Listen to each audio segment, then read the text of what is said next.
New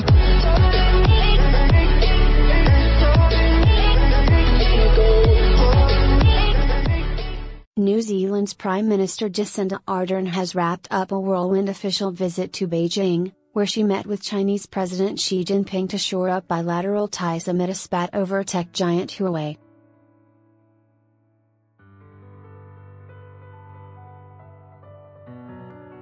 But Ms Ardern also raised the issue of China's treatment of Uyghurs and other Muslim minorities in its far western Xinjiang region, where up to 1 million people are reportedly being held in so-called re-education camps.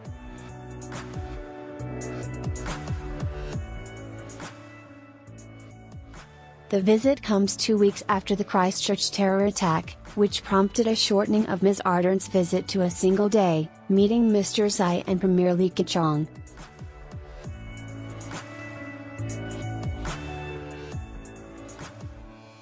I did though want to visit Beijing at this time to underline the importance that we place on our relationship with China. It is one of our most important and far-reaching relationships, Ms Ardern said during the meetings.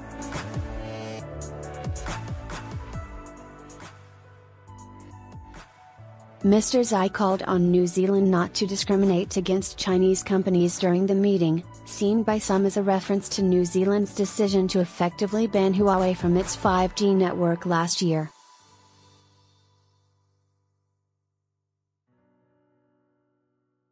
China is willing to continue to support strong companies to invest in New Zealand, and New Zealand should provide a fair, just, non-discriminatory operating environment for Chinese companies, a statement released by China's foreign ministry paraphrased Mr Xi as saying.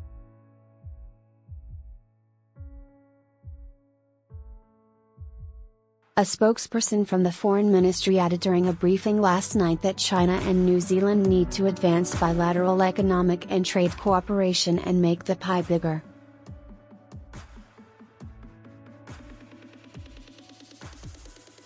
Ms Ardern didn't delve into specifics, but described the talks as both warm and constructive and said New Zealand welcomes all high-quality foreign investment that will bring productive economic growth.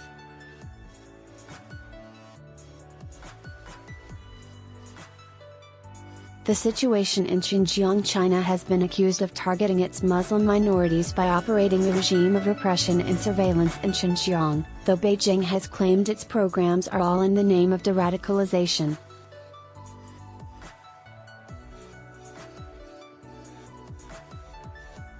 While Ms Ardern received worldwide praise for showing solidarity with New Zealand's Muslim communities in the wake of the Christchurch attack, it appeared as though she was not making the same overtures when it came to the reported persecution of Chinese Muslims.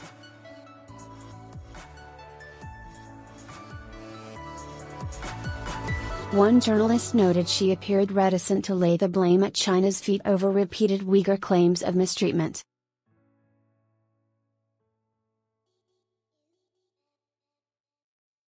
In line with recent history, Chinese state media was keen for Ms Ardern to abstain from criticizing China's policies in Xinjiang.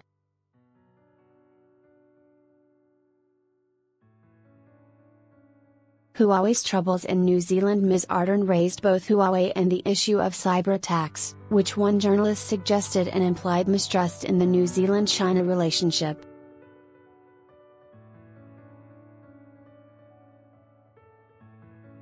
No, absolutely not. I anticipated the issue as being of interest, and chose to proactively raise it, Ms Ardern said.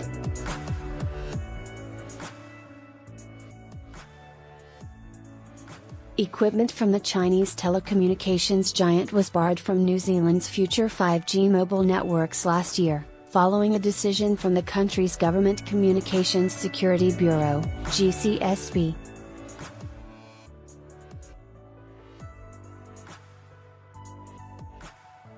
This did not go down well in China, with one article in state media claiming Chinese tourists were punishing New Zealand in response to the decision, and Beijing also postponing a major China-New Zealand tourism initiative.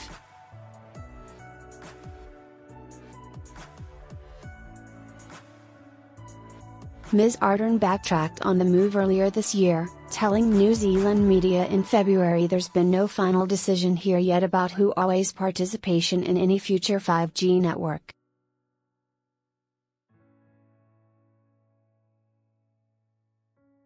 Mr. Lee, without mentioning Huawei, called on New Zealand to ensure a fair investment environment.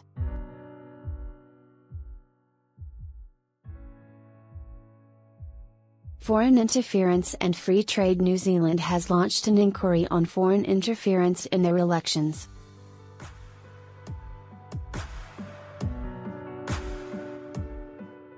The New Zealand government clearly thinks that there is foreign interference, said Anne-Marie Brady, a China expert from the University of Canterbury in New Zealand.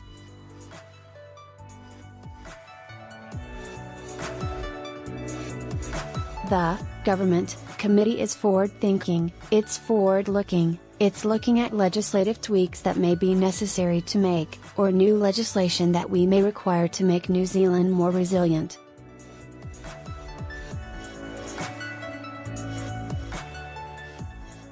While Ms Ardern did not discuss trade negotiation specifics, she said she was encouraged by ongoing trade talks.